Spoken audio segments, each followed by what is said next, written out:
eleksyon para sa Pilipinas o para sa China. Dahil ang hamon ni Cayetano, mga kababayan, pumalag itong si Attorney Claire Castro at sinabi nito na dapat ikaw muna ang mauna.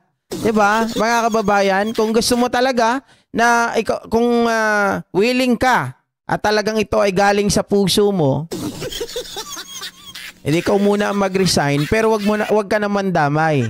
'Di ba, mga ka-GP Natics? Ayan po ang pahayag nitong si Attorney Claire Castro dito kay Alan Peter Cayetano. Pero mayroon pang mas matindi na pahayag, mga kababayan, laban dito kay Cayetano dahil ito po ay isang abogado, alam natin, pero mukhang hindi po nag-iisip. 'Di ba? Ito yung pahayag ni Attorney Claire Castro, mga ka-GP Natics. Nabibigyan ko lang ng konting pasada. Ayan. Oops. Ba't nasa video share? Sorry. Ayan. Hindi kasi nakatapat kanina.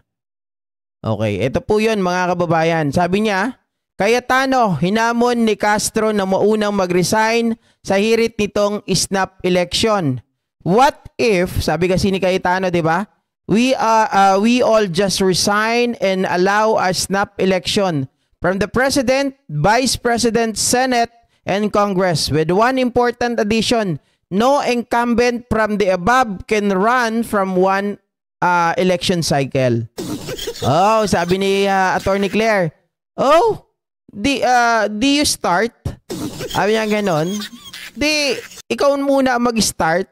Do it now. Mauna ka para maging model ka. Talagang sakripisyo ka, 'di ba? Mga kababayan.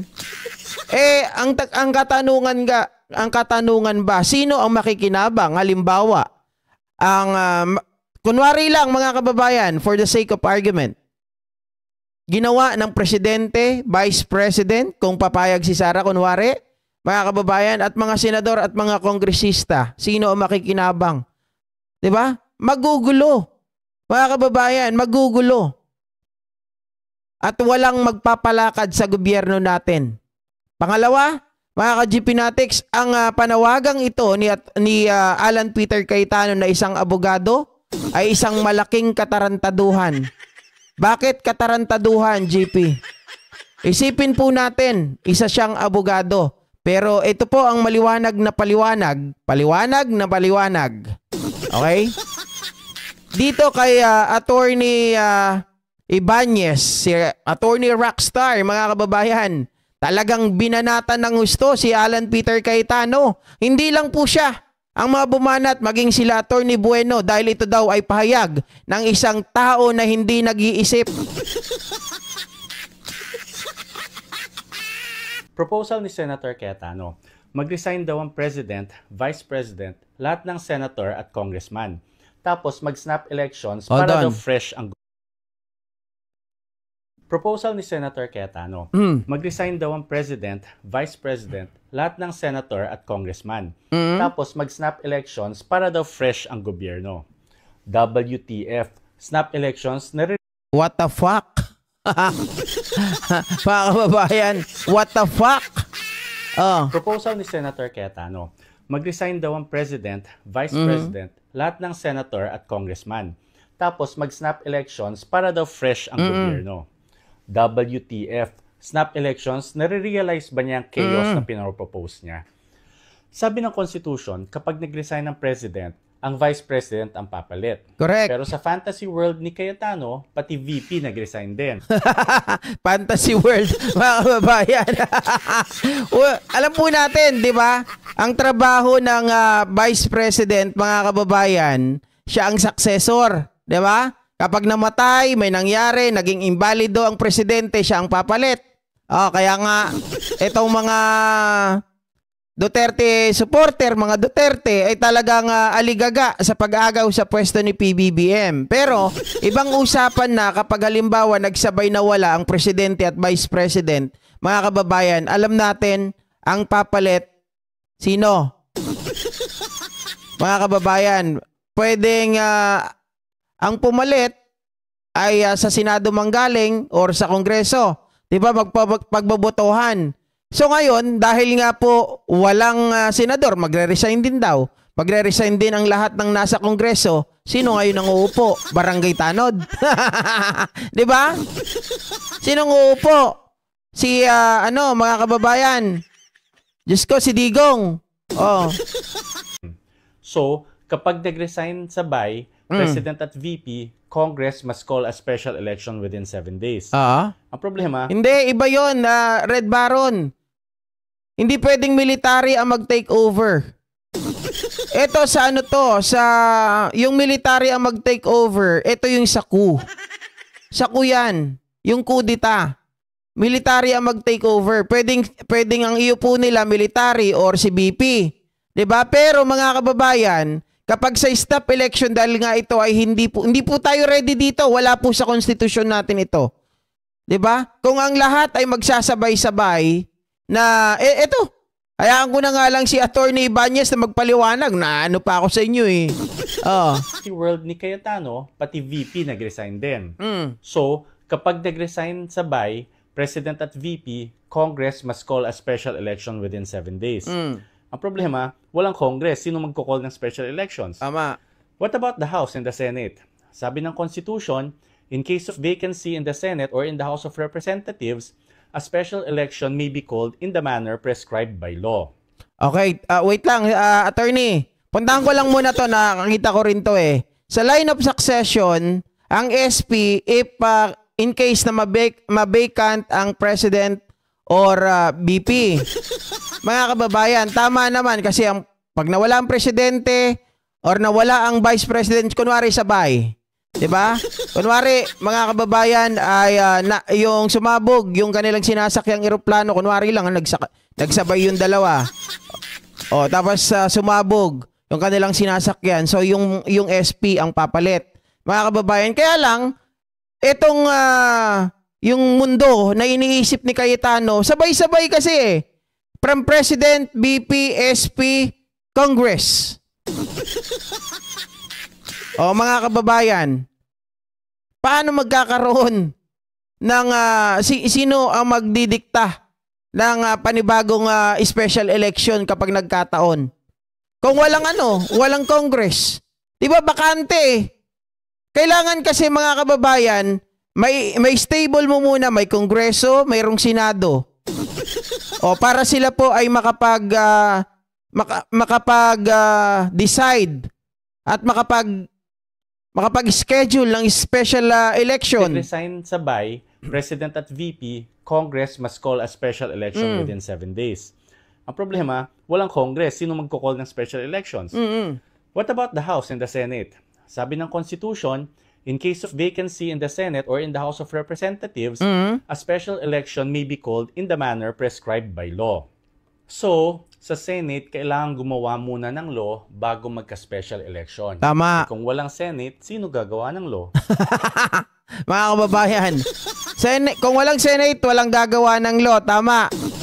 Tapos ngayon, paano kung wala ding Congress? Sa House of Representatives naman, meron ng batas, RA 6645. Sabi doon, the House must notify the COMELEC, then the COMELEC shall hold a special election within 60 to 90 days. Sino magno-notify sa COMELEC pag walang Congress? Mga kababayan, yun ang tanong. Di ba may mga nawawala kasing dito importanteng bagay na parang hindi pinag-isipan ng isang abogado. Kasi lahat yan, may kanya-kanya silang trabaho. Meron silang kanya-kanya mga kababayan na expertise. Ito si Congress, kailangan siya magdikta kay COMELEC para magkaroon ng special election. Pero kung wala namang magno-notify dito kay COMELEC, mga kababayan, si COMELEC kusa na lang? Hindi pwedeng kusa na lang si COMELEC kasi kailangan ito ay naaayon po sa sinasabi ng Kongreso. Sila ang may power. Pero kung lahat ng kongresista nag-resign, sino magno-notify sa COMELEC? So, legally speaking, walang paraan para magkaroon ng snap elections kung lahat ng elected officials magre-resign. What do you get? A total collapse of society. A total collapse of society. Bobo lang mga kababayan ang gagawa ng ganyan. Lahat papayag. Kaya lang kunwari, ano naman, kunwari lang mga kababayan, sang-ayon tayo sa magulong utak ni Cayetano. Kunwari ang presidente, kunwari si Sara, pumayag. Kunwari pumayag din mga kababayan itong mga kongresista, mga senador, kunwari mga bobulat sila. Ang tanong, sino ang makikinabang? Ito ba ay para sa Pilipinas o para sa China? Alam natin, sabi ni Attorney Ibanez, collapse of society. Wala tayong magiging sandigan, 'di ba? Wala tayong magiging poste, mga kababayan. Kumbaga, easy target tayo ng China. China ang makikinabang. Ang datingan ng iniisip ni Cayetano, mga kababayan, ito ay easy, ano ba tawag doon? Easy na lang para sa China, nasakupin tayo kapag ganun ang nangyari. O samantalahin natin ang kaguluhan nila. Total, wala naman silang sariling gobyerno ngayon. Wala silang mga leader. Atakihin natin sila. Sugurin natin sila. At sakupin natin sila. Naku po, mga one time, big time. Kanila ng West Philippine Sea, kanila pa ang Pilipinas. Ang mangyayari, tayo ay probinsya na lang ng China. Diba? Siyempre mga kababayan, wala na tayong gobyerno eh. Kapag nag-resign po, automatic, presidente, vice president, Congress, Senado. Ang matitira na lang, mga kababayan, yung mga mayor, governor, di ba? Tapos yung mga maliliit pa, kunwari sa LGU, mga mayor. Pero, totally, collapse of government, wala na tayong gobyerno, collapse of society, mga kababayan, wala nang, kasi, sino pa magpapasya? So, easy target tayo ng China. One time, big time. Sasabihin lang nila, wala nang gobyerno itong mga to. Sakupin na natin. Gawin nating, alipin. Sabi ni Rayan, nako, mag-aral na tayo ng Chinese language. Icing in the cake para sa mga Chino ang sakupin tayo. Di ba? Mga kababayan? Icing in the cake talaga yon. Napakadali na sa kanila na sakupin tayo kapag wala na tayong gobyerno. Kaya tama ang katanungan dyan, mga kababayan, para saan ba yan? Yung snap election na iniisip ni Cayetano, yan ba ay para sa Pilipino, para sa Pilipinas, or para sa China? Ma'am Lilibet Jose, shoutout. Abnormal yata yan, may sariling mundo, putik, 10K, mambubudol pa rin. Kung gusto nila na sila po ay mag-resign na sila, unahan na nila. Huwag na silang mandamay. Dahil ganun po ang pinaka-kahihinatnan natin. Kapag tayo po, mga kababayan, parang yan eh. 'Di ba? Parang isang gobyerno na walang ulo. Useless ang gobyerno. 'Di ba? Sino ang magpapasya kapag walang ulo? Walang matibay na mga namumuno. Totally collapse. Easy target. Icing in the cake. Ang ending, mga kababayan, ang ending, pabor pa rin sa mga Duterte. Tama. Si Renato Junio. Pabor pa rin kay Sara. Bakit kanyo? Pag nasakop tayo ng China, ilalagay dito, ayan muna ang namumuno sa inyo ha. Yan ang representative namin, si Sara. Taktay ang buto-buto. Ganon katanga. Sorry sa pagmumura. Ganon kabobo. Ganon, mga kababayan, ang klaseng mga DDS mag-isip. Ipapahamak pa tayong lahat. Samantalang sila naman ang may kagagawan, sila naman ito ngayon, mga kababayan, ang nai-implicate ang mga pangalan, idadamay pa tayo. Isipin mo tayo ng mga Nasa baba ang kawawa. 'Di ba? Tayo na yung kawawa eh. Tayo ang binabaha. Sila. Tayo ang binabaha, tayo ang lumuluha. Sila. Anong ginagawa mga kababayan? Tinatawanan lang tayo. Pinaglalaruan. At patuloy na paglalaruan.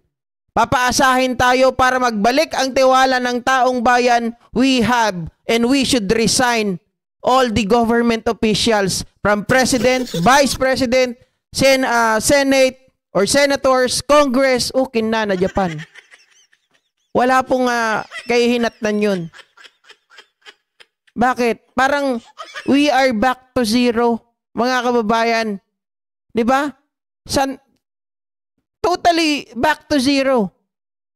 Walang uupo sa atin eh. Walang magdidikta ng panibagong tinatawag na special election para may mga pumalit. Hindi yun mangyayari.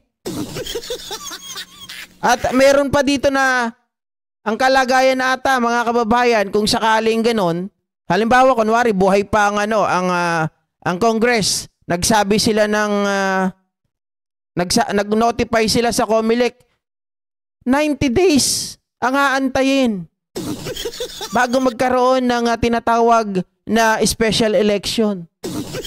Ay, hindi pa yun ang problema. Kailangan may pondo pa.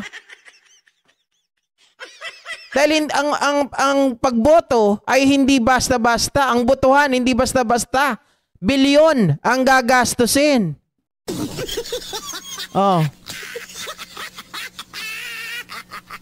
Hindi, nakuha ko na yung nakuha ko na yung point eh. Na sinasabi ni Mr. 10K. Tayo talaga yung kawawa dito. Ginagago lang tayo nila, pinaglalaruan. Pero kapag ikaw ay nag-iisip, teka, kayo-kayo pa rin ang mananalo. 'Di ba? Kayo-kayo pa rin ang maupo. Pag sinakop tayo ng China, i-install lang nila si Sara, ito muna, representative namin. Siya ngayon ang presidente nyo. Patay tayo. 'Di ba? So hanggang dito na lamang, mga kababayan. Maraming salamat po muli sa pagsama nyo sa gabi-gabing talakayan natin at magkita-kita po tayo sa mga susunod na live streaming. Salamat sa lahat ng mga naririto. Salamat sa lahat ng mga sumama, mga kababayan ko. Mga ka-GPnatics, magdasal po tayo na sana yung mga ganitong tao ay parusahan na ni Lord. 'Di ba? Parusahan na ni Lord. Kung maaari, kunin na ni Lord. Bye, Ma'am Jenny Ramos, Ray Ann, Polonges Yotman, Kesia Shane Ernacio, Maria Condo, Ardayan, Zoe, Pinky MA, shoutout, J. Lopez, mga tahimik, mga ayaw mag-comment. Alam nyo, mahalaga yung mga comment niyo guys kapag syempre pag nababasa ko yan, minsan dyan din ako kumukuha ng idea. Pag adlib, kailangan ko kayo. Diba, Mona Nases, Guillermo Cortez, shoutout po sa inyong lahat. Makikwan Kabsat, Irene Santiago, Guillermo Cortez, Silvia Coronel, Karen Agustin, yan, Mama Alin Arsena, Joselito Nacionales, Mami Piar, Mary Jane de Beira, Renato Junio. Salamat po muli sa inyong lahat. Kita-kita po tayo sa mga susunod.